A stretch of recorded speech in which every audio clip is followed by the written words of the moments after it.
praise to Yahweh, who lives forever. He cannot be moved. He cannot be moved. He cannot be moved. Those who trust in Yahweh are like Mount Zion. Those who trust in Yahweh are like Mount Zion. Trust in Yahweh. Trust in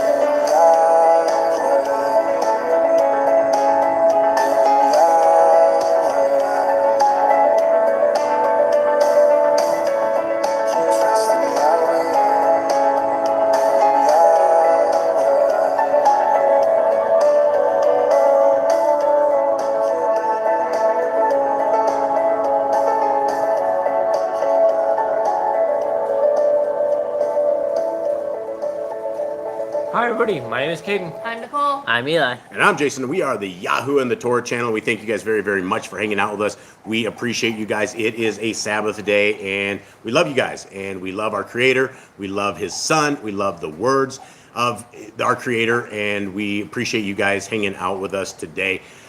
Shabbat day is a very, very important time. It is a sign, is a mark of the sign of our Creator upon the people of Him. If you are somebody who calls themselves a child of the Most High, the mark of that day is the beginning of keeping this day, which is the Shabbat. It's the seventh day. And so with the seventh day, let us begin. Jade, you got an Aaronic blessing with us? No, it's the Shema. Shema. Actually, go for, or you have a Shema? Yeah, no, I can get it real quick. Here, let me do it real quick. Let me go from my side. All right, so guys, let's start with this right here. And we will do the Shema out of Deuteronomy 6.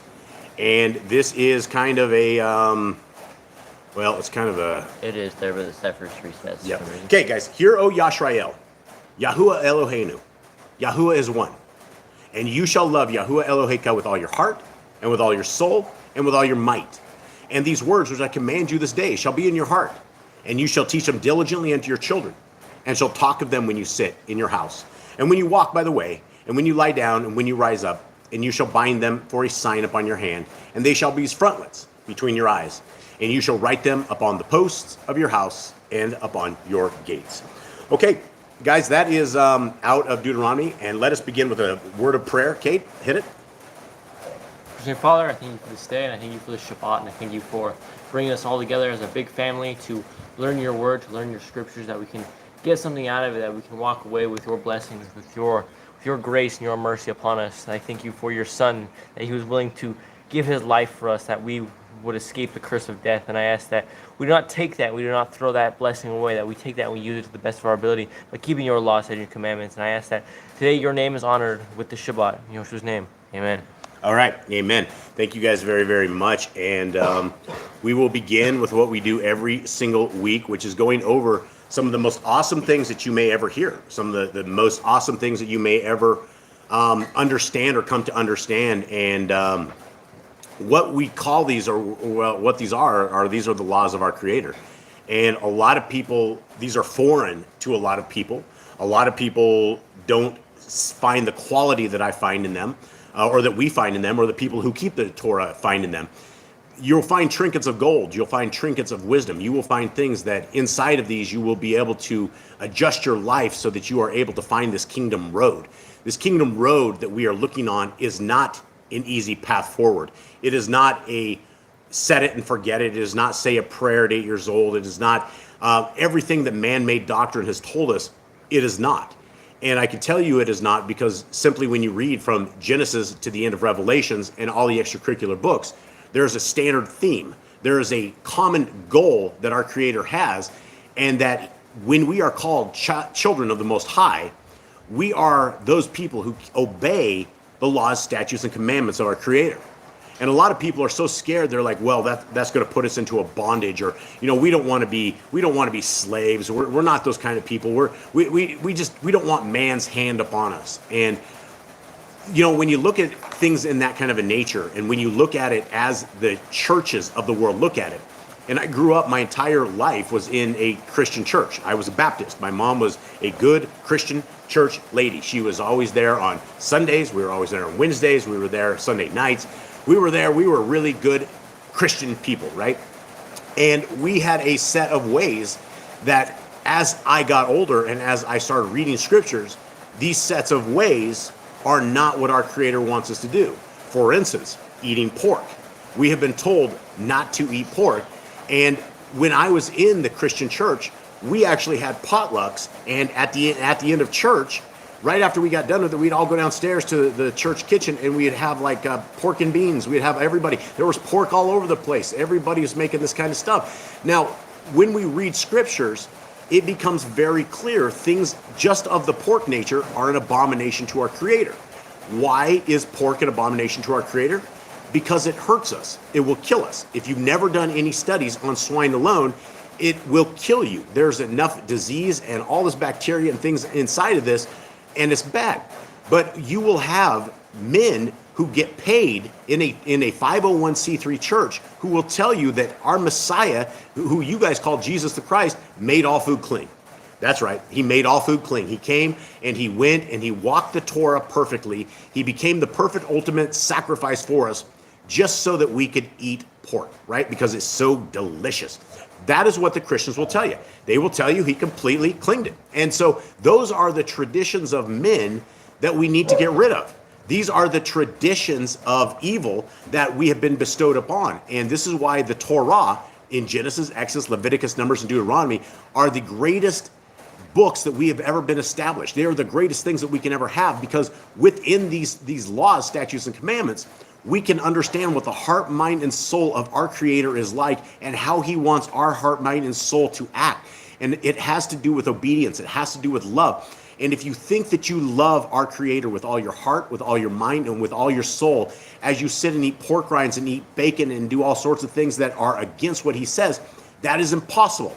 That is like trying to tell your wife you love her with all your heart, with all your mind, and with all your soul. At the same time, you beat her up every single morning and you beat her up at night, right? It doesn't go hand in hand like that. It doesn't work like this. And we need to be obedient to the laws, statutes, and commandments of our Creator. And so this is what we are about to go under real quick. Before we do that, let's say hi to anyone in the chat room. Mystical, who do we got? We have Joanna.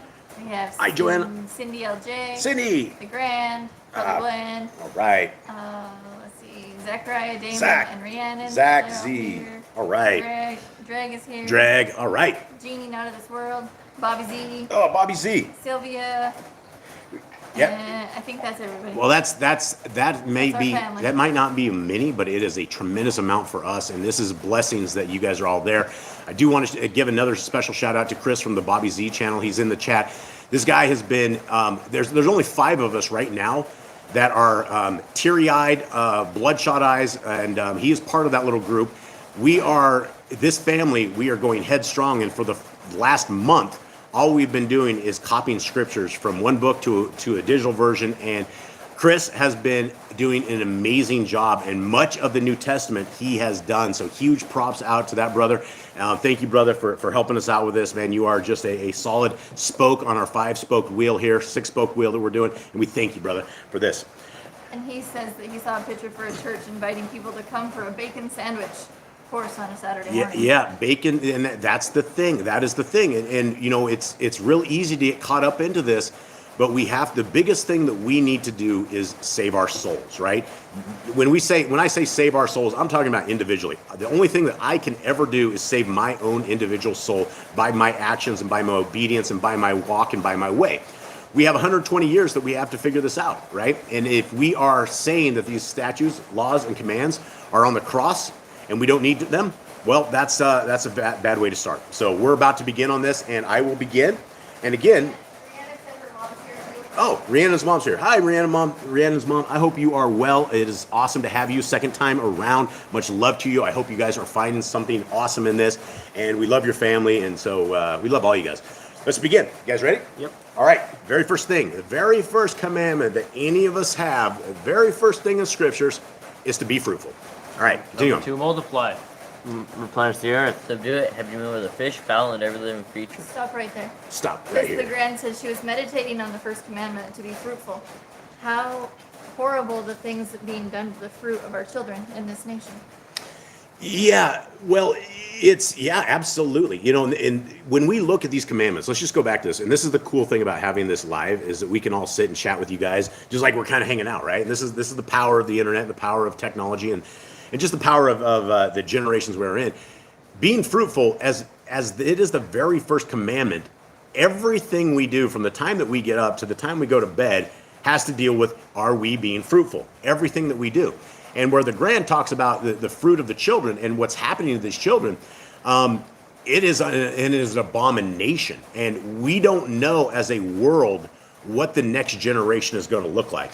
This generation from the, we didn't have, we always had people that wanted to dress up in other people's clothes, like men and dressing up in women's clothes. But now it has become not just one of those sideshows that we have, but it is a commonplace thing. And instead of us all looking back like this is very weird, now everybody is into this. And it just, we do not know what the next generations are going to be like. And absolutely, like the Grand says, being fruitful is everything in our lives. And the fruits of our labors and the fruits of everything that we do are visible in every facet of life. All right, back to this. All right, where are we at? Tess is here too. Sorry. Hey, Tess. Much love, sis. All right, number 3, replenish the earth. I don't know where we're at. Let's just start with that. All right, replenish the earth and hit it. Subdue it. Have dominion over fish, fowl, and every living creature. They are bearing every tree for food. Man and women should build their own families. Master sin. Every clean moving thing that lives shall be food for you. Do not eat the blood. Walk before me and be perfect. Guard Yahuwah's laws, covenants, and statutes. And that says it over 53 times, my friends. And so for anybody who's joining us between now and in the future or anything of the sort, if you guys take a look at this and the number of times this commandment is repeated, it's over 53 times. There is no commandment anywhere in scriptures, anything like this, that has this many, don't forget, don't forget, don't forget. And it keeps telling us what it is guard Yah's laws, covenants, and statutes, right? And that is what we're reading right now. If you are reading with us, you're beginning this part of guarding it and learning this. And unless you learn what the laws of our Creator are, they're always going to be taboo to you. And that is the danger of us not knowing the laws of our Creator, is we can walk through life, and unless we are guided by the Creator, then we're going to fall into traps. And so this is why the Torah is important. Okay, every male shall be circumcised at 8 days old. Teach your children the commands and guard the way of Yahuwah. Remember Yahuwah's name for all generations. Give the Passover. Guess up. All right, guys, kind of speak up to our roof's making a bunch of noise and all sorts of stuff here. Hope you guys can hear us. Keep the feast of unleavened bread, matzah. There's one Torah for the stranger and the Hebrew. Sanctify all firstborn to Yahuwah. There are no mighty ones for Yahuwah. You shall not make graven images. Do not bring Yahuwah's name to naught. Keep the Shabbat. Keep the Sabbath. And if you guys, again, here we are. You guys are actually keeping commandment 22. If you guys are observing this day, the 7th day, you are keeping a commandment, right? And how hard is this commandment? We're told to rest. We don't have a tremendous amount of rules that we have on a Shabbat. But the one rule that we have is that we are to rest, and we're to have our family rest. Our maidservants are to rest. We're not supposed to do anything, right? This is the chill out day. This is the day that our Creator has made that we can recharge and become extra special, right? We can get our groove back on. But when we are working like the best of the workers, 7 days a week, 24 hours a day, our bodies will deteriorate. We will get older faster. We will get sicker easier. And the 7th day changes absolutely everything. And so the 7th day is important. From sunset to sunset, here we are. And much love to you. Honor your parents. Do not kill. Do not break wedlock. Do not steal. Do not make false accusations against your neighbor. Do not covet anything of your neighbors. Do not make an altar from rock that a tool has touched. Do not go up the altar by the steps. If a man steals cattle, he shall destroy it 5 times. Yahuwah's laws for criminals. No sacrifice to other gods. Wait a second. It's do not lie with beasts. Yeah, do not lie with beasts. Do not oppress a stranger, fatherless, or widow. Do not charge your brother interest. If you borrow your neighbor's raiment, return to him before sunset. Do not curse the ruler of your people.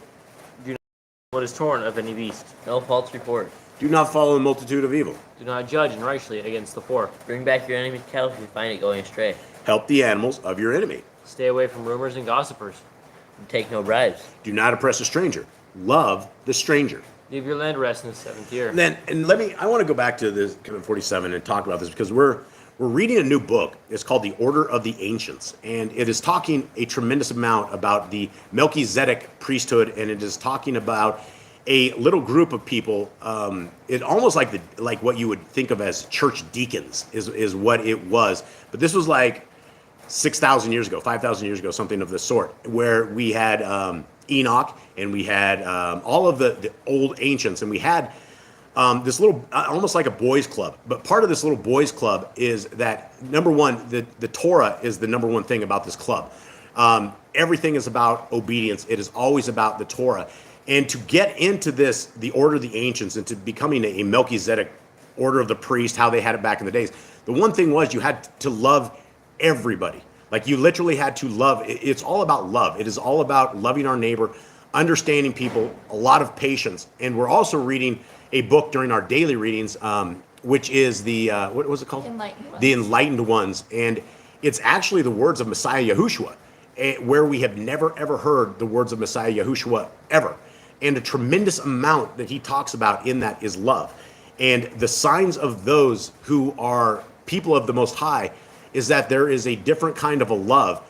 And it talks more about the love that we have for the people of Yah, and that we are always there to support them regardless. And, you know, between those two books, I'm learning a tremendous amount about love and about a ton of this. And, you know, you always bring us back to the Torah, right? We have these commandments, and they're pretty straightforward, right? Do not oppress a stranger, love the stranger. It seems easy enough, but are we doing this in our lives? Are we doing this to the degree that we are loving, to the degree that our Creator wants us to love people? And that's the world we live in right now, is not love, right? If you want hate, if you want darkness, if you want discontent, if you want evil, step outside your door, right? It's right there. It's crouching at our doorstep, and it is trying to enter in through every facet. And so love is one of these things that I don't know if it's talked about enough, but it is what the kingdom is built upon.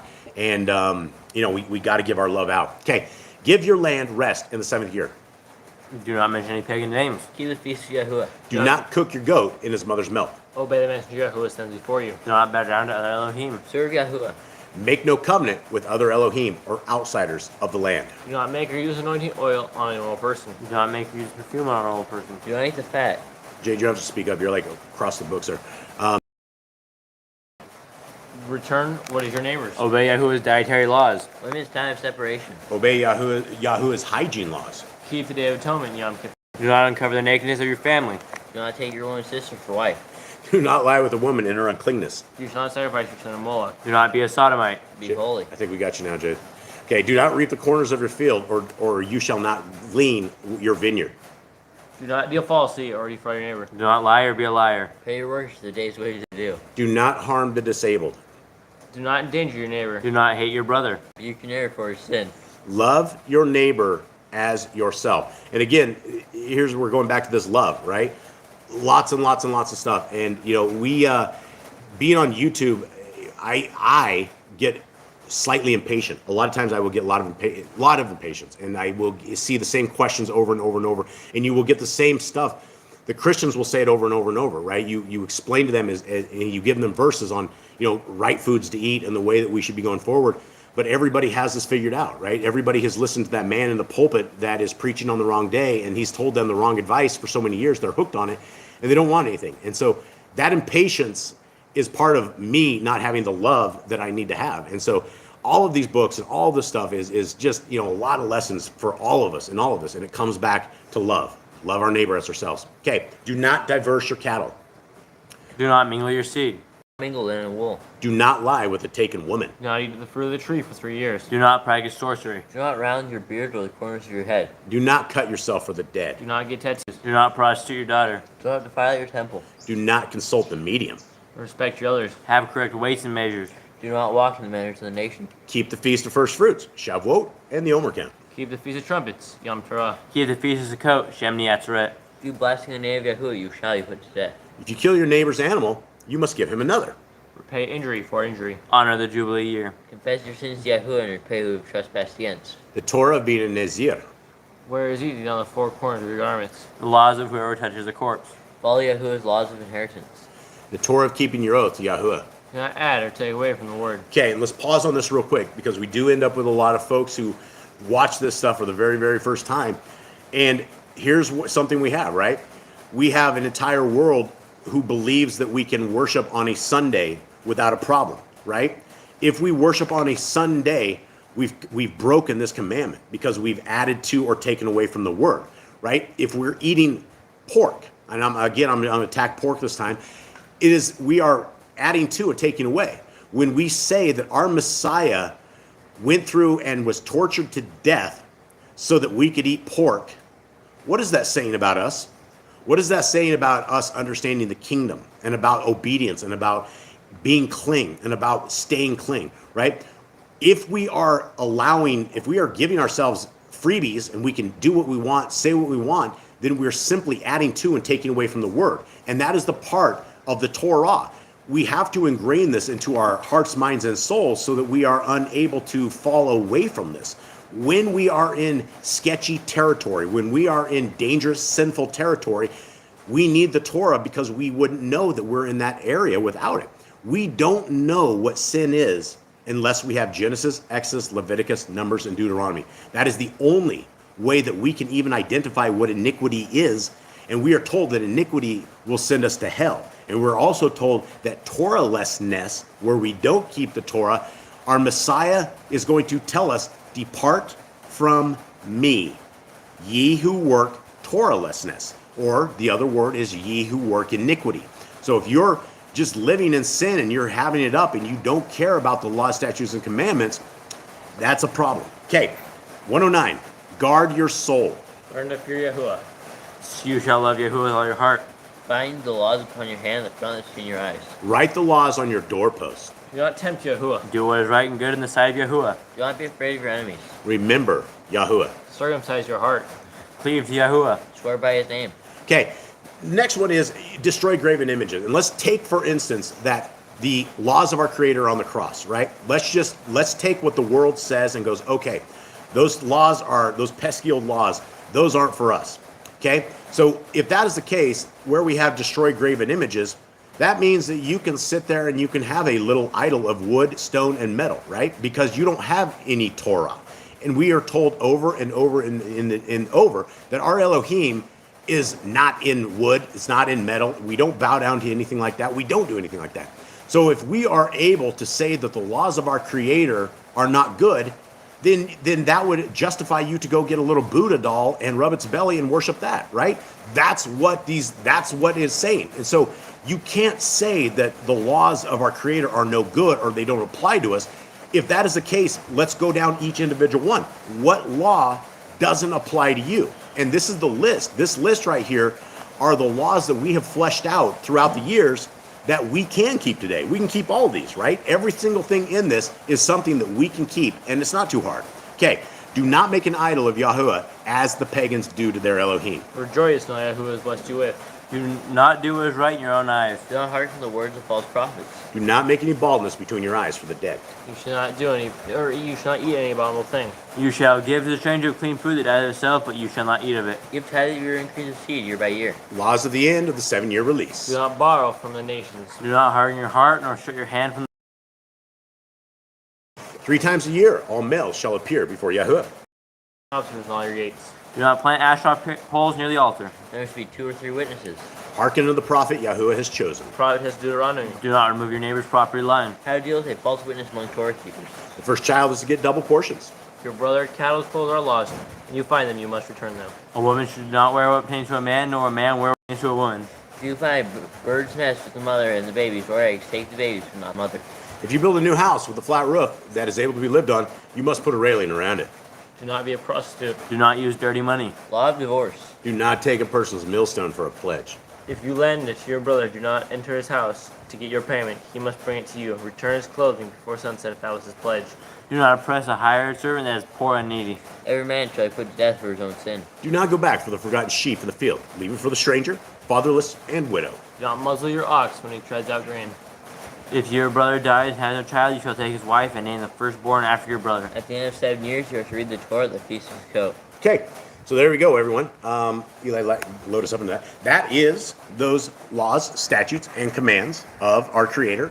the ones that the majority of the world, I would say 99% of the world, have tossed in the trash. And these are things that do apply to us, and they will enhance your life. And if you guys, hopefully, you guys are learning through this channel, if not, through scriptures themselves, that these laws are amazing, and you will. There's nothing that's outdated.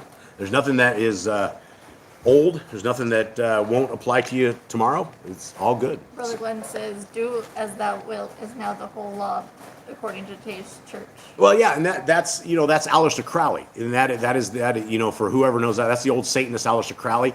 It was George Bush's wife's grandpa or dad, the old evil guy, one of the evilest people in the world, and that was his motto. He's a Freemason, and they love it. Do as thou wilt. And that is also Anton LaVey. Anton LaVey, who was the leader of the Satanist Church in California, he was all over that. He says it's the law of 𝐤𝐄𝐄𝐄. It's the rule of the fiction abbey of 𝐤𝐿𝐿𝐿𝐿. I think that's how you say that. In the classical satire by the French priest and occult student Francisco Rabelais. So it must be all the same. The same stuff. The same Freemason. Yeah, I think they're all. I think everybody evil is a Freemason. Not everybody evil is a Freemason, but for sure everybody in the Freemasonry is evil. Okay. All right. So we are heading over, guys. So we are in Genesis right now. We're kind of getting our stuff together. I'm super sorry. My wing guy, he got up super late, and so we are sitting here struggling with you guys along with us live. So we are super sorry for this. Now we are to where we need to go, and we actually have this on the wrong side. So you have this at the bottom. So. I did not even realize that. Yep. So hold on, my wingman has his. He's sleepy. He is really sleepy, and so guys, we're super sorry. All right, so we're gonna have to. Okay, listen. While Eli's sitting there messing around with this, let's talk a little bit about this this book called The Order of the Ancients. And for anybody who hasn't actually heard of this is quite amazing, because I will tell you a little bit of some interesting stuff that I got out of this today. I didn't know, right? Okay, so we didn't know Ham, Japheth, and Shem. We had no idea how they made it to the ark. We had no idea how there were giants after the whole flood. We had no idea of this. Well, when you read The Order of the Ancients, it is incredibly amazing, because it puts all. And inside of this, actually, this one isn't The Order of the Ancients. This one is the Book of Abraham.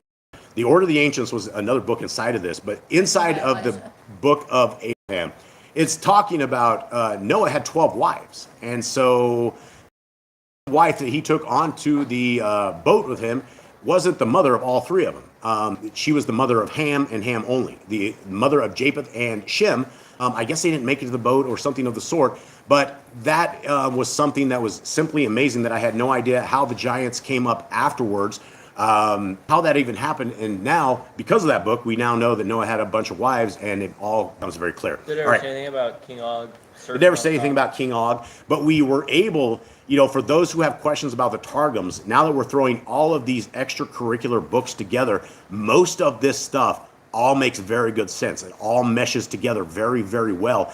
And we're getting these like, oh yeah, oh wow, oh man, that's what that meant. And so, simply amazing. All right, now, we're ready? Zach said Parable of Vineyards doing a study on that, but I don't know if he meant that or if he meant the Nazarene. Yeah, no, and Parable of Vineyard, I think he's definitely doing one on the Nazarene, the one as well. So we're all going, I guess we're the only two channels out there that are doing this, but we're headstrong into this, and we're probably not going to stop for a little while. We're going to get this added to our website as well, so that you can actually read this stuff online. It is a super cool book.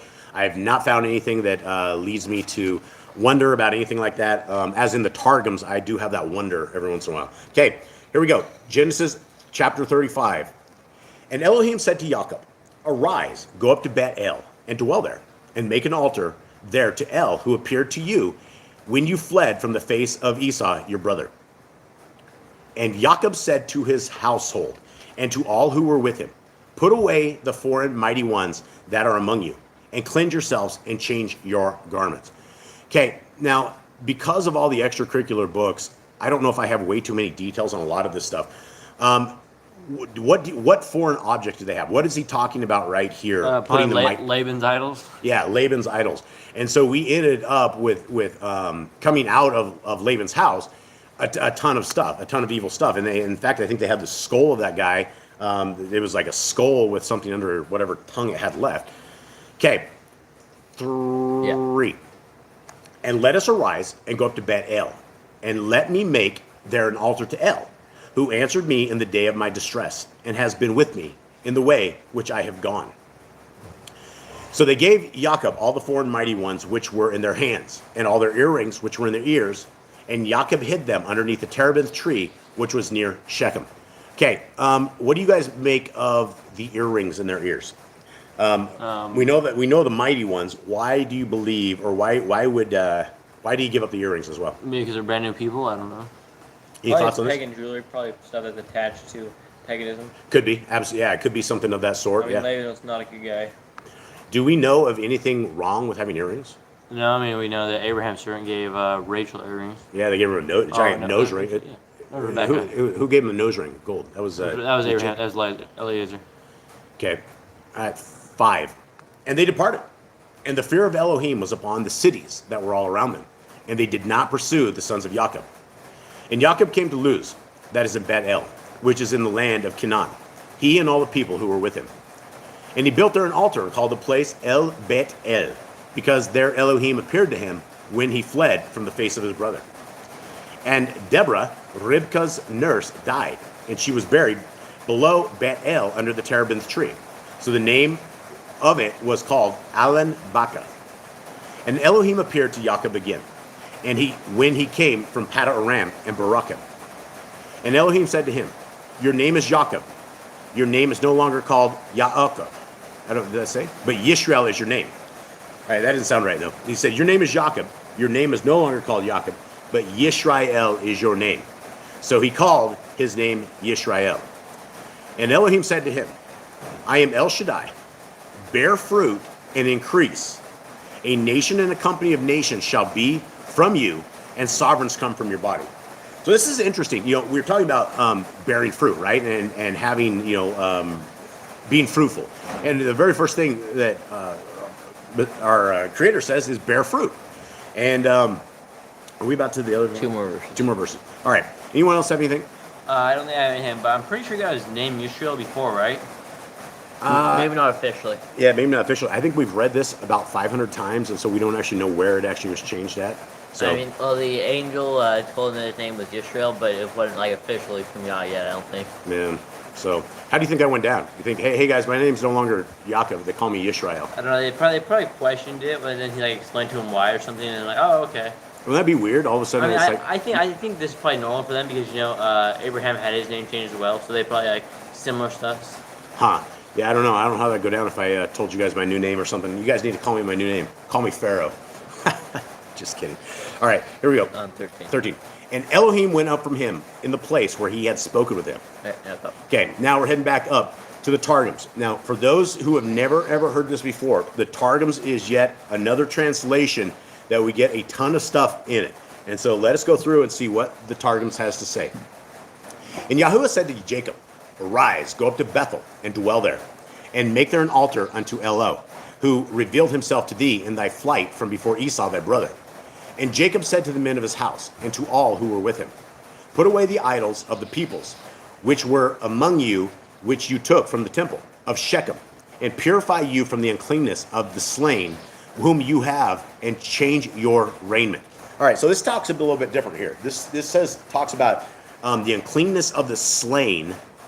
And they stole the idols from Shechem. Shechem. What slain are we talking Maybe about? the ones that they killed when they took the idol. Oh, that do you That think, dude, maybe. that guy? Well, they didn't kill that guy who they took the idol. Or did They killed a firstborn, didn't they? Well, that for the idol, that was the idol thing, right? But I mean, they didn't. I mean, there he's talking about right here. He says, from the uncleanness of the slain, whom you have. Maybe that is. Maybe change from the uncleanness of the slain, whom you have, and change your raiment. Yeah, I don't know what slain they have. Maybe it is this dead idols. Probably it. I mean, I suppose that would corrupt you if you had a skull that would make you unclean, right? I think so. Would it? I mean, I think it's a skull. If you had a human skull, would that make you unclean? I think bones are unclean, right? I don't know if they are or not. Do we know? Uh-huh. I don't know. All right, here, you'll have to look that up. Okay, let's continue on. Change your raiment, and we will arise and go up to Bethel, and I will make there an altar unto Eloah, who heard my prayer in the day when I was afflicted, and whose word was my helper in the way that I went.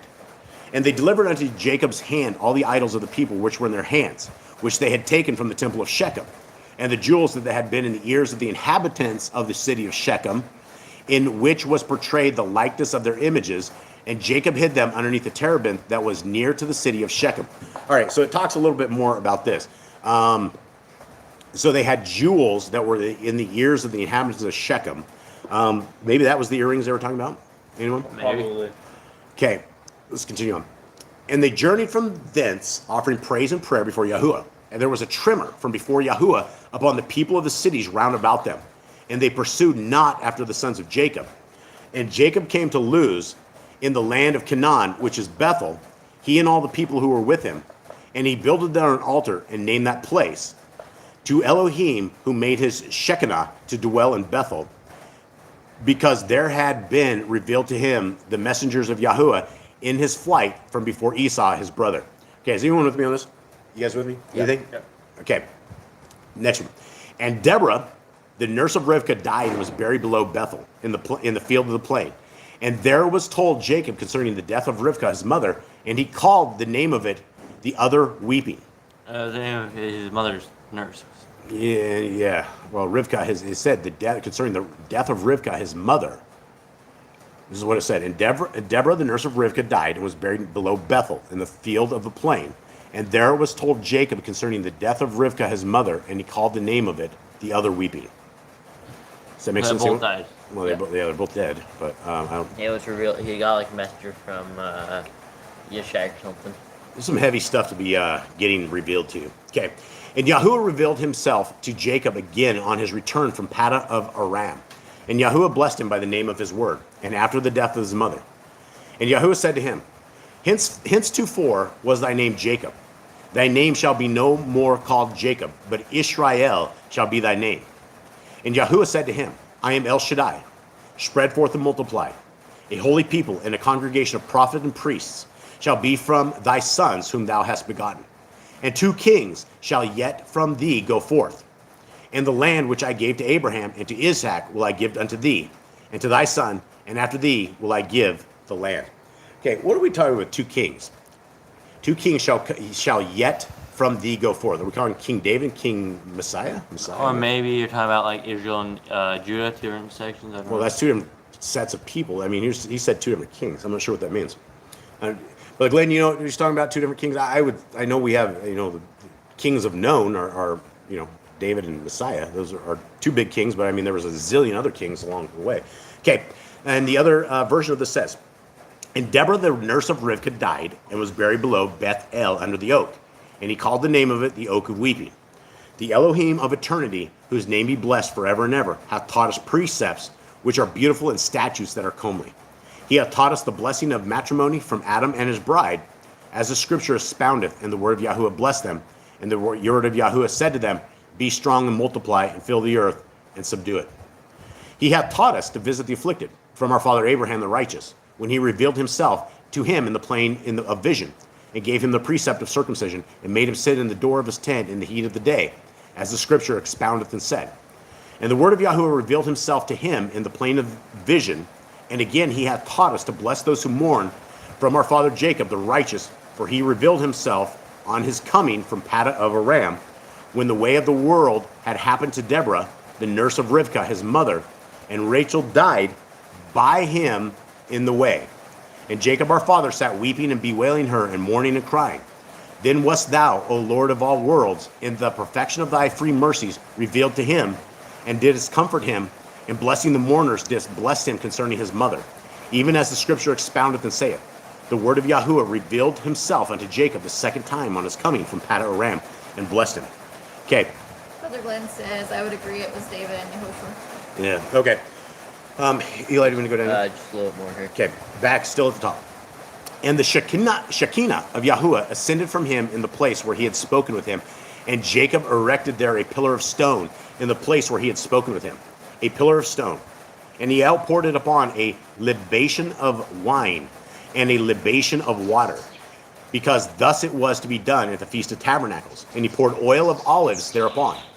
And Jacob called the name of the place where Yahuwah had spoken with him Bet-El. Okay, so we'll head back up here, and we're heading to the bottom right here. Okay, we're in verse 14 at the bottom. 15. 15. Okay. And Jacob called the name of the place where Elohim spoke with him Beth-el. There they departed from Beth-el, and it came to be, when there was but a little distance to go to Ephrath, that Rachel began to give birth, and had great difficulty giving birth. And it came to be, as she was having great difficulty giving birth, that the midwife said to her, do not fear, for it is another son for you. And it came to be, as her life was going out, for she died, that she called his name Ben-Oni, but his father called him Benjamin. So Rachel died and was buried on the way to Ephrath, that is Beth-Lechem. And Jacob put a standing column on her grave, which is the monument of Rachel's grave to this day. And Yishrael departed and pitched his tent beyond the tower of Adar.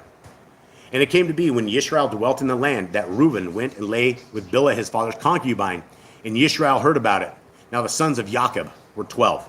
Okay, let's talk about this real quick. This little creepy incident right here. We have, and this is when you only have just a scripture and you don't have other scriptures outside of this, a lot of it doesn't make a lot of sense. Let's fill in a little bit. Why did Reuben go and defile his father's wife? Anyone? Well, we get from, is it Jasher? I think Jasher.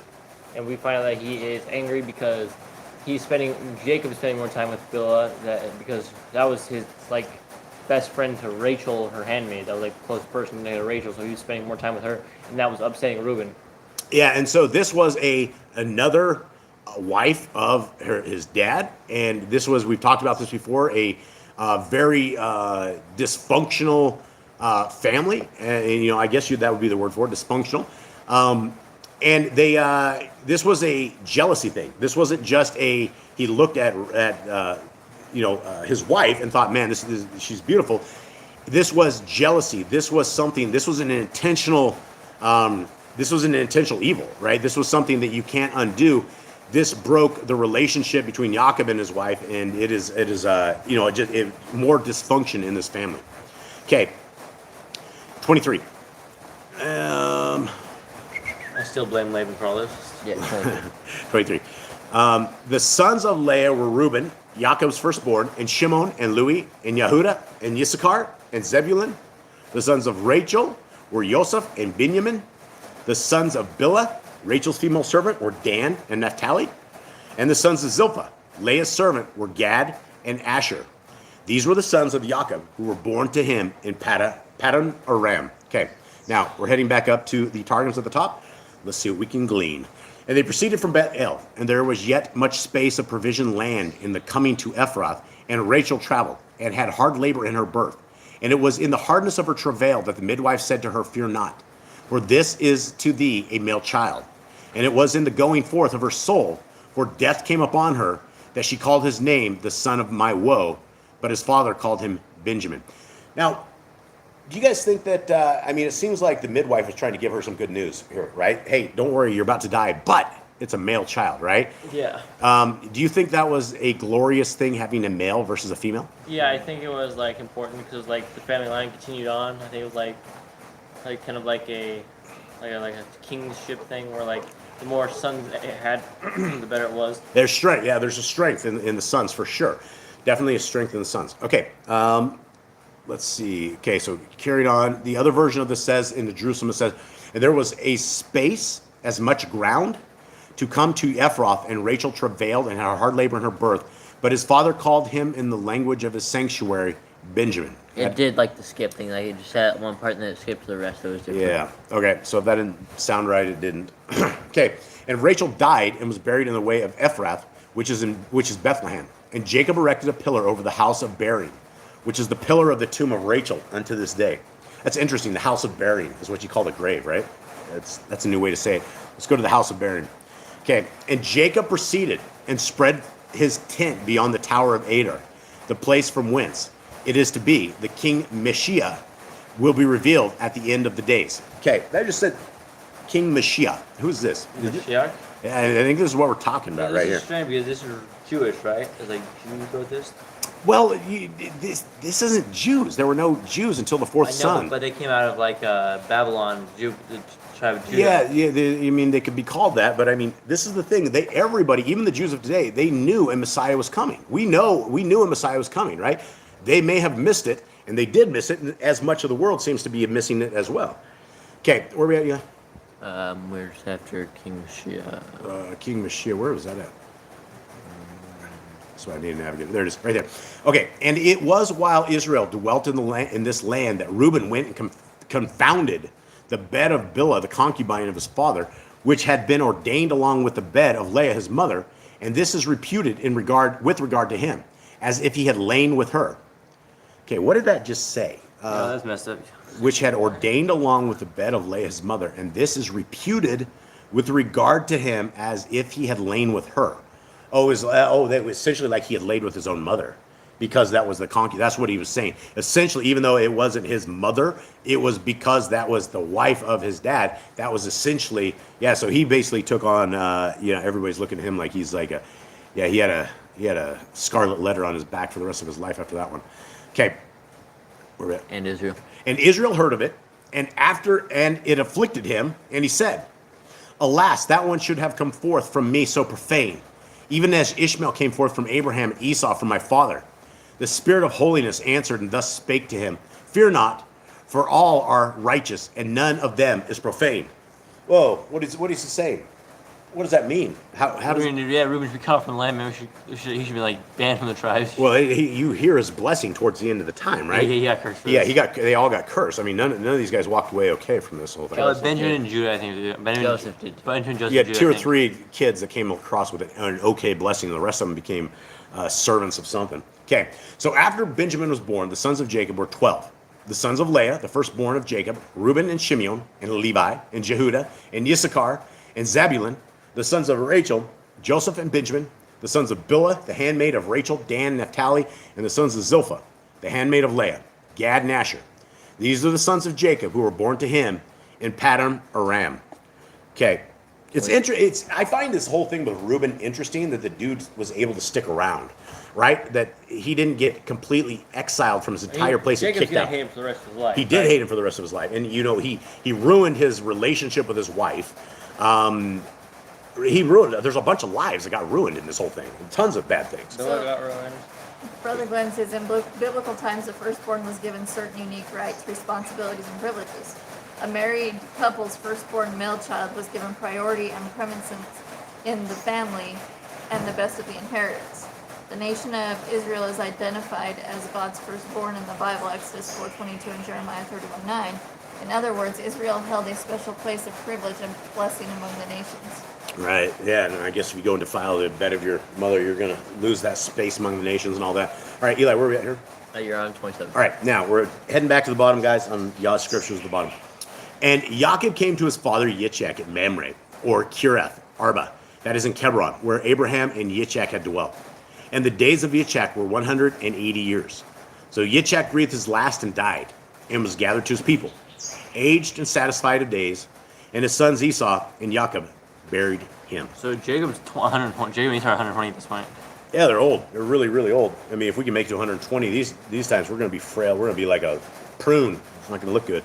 Okay. Andrew. Now we're heading back to the top for the last paragraph here. And Jacob came to Isaac his father at Mamre, the city of Arba, which is Hebron, for there Abraham and Isaac had dwelt. And the days of Isaac were 180 years. And Isaac expired and died and was gathered to his people, old and full of days. And Esau and Jacob, his sons, buried him. Why are you smiling?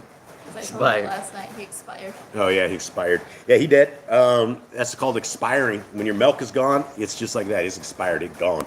Okay. Anyone else have anything else out there in this? Anyone else in the chat room, Mr. Gold? Something that we didn't talk about was Reuben, the kingship of all that, and then we moved to Judah, Levi, and Benjamin. Yep. Okay, everybody. So that is it. We thank you guys very, very much. We love you guys very, very much. We're going to end We with have the a... Aaronic blessing. You guys have the Aaronic blessing. Well, let's just... yeah, go ahead. You got the Aaronic blessing? Yeah, what verse All right. is starting? So we'll do an Aaronic blessing real quick.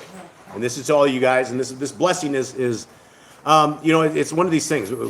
We are told to bless folks. And, we truly want these blessings to go forth and to work. And so, Eli, are you ready?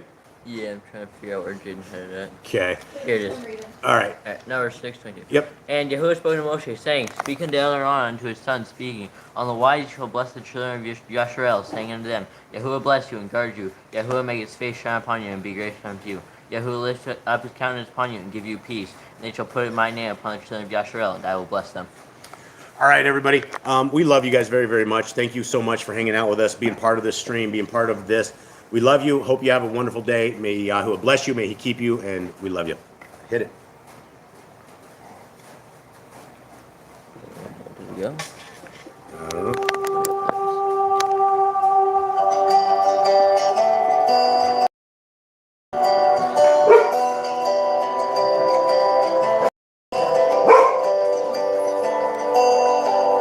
And Yahweh came upon me and took me far away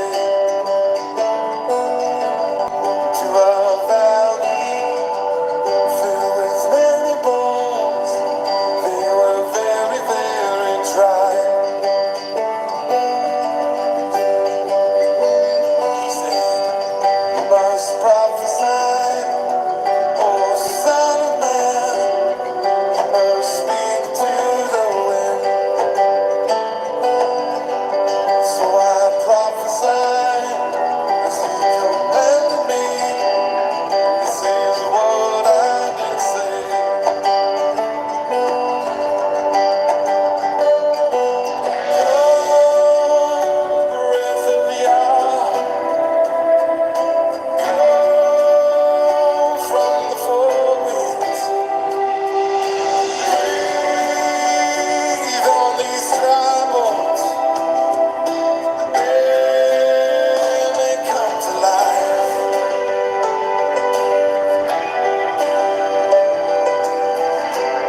We are so sorry about that, everyone. Much love to everybody out there. We try to keep them contained.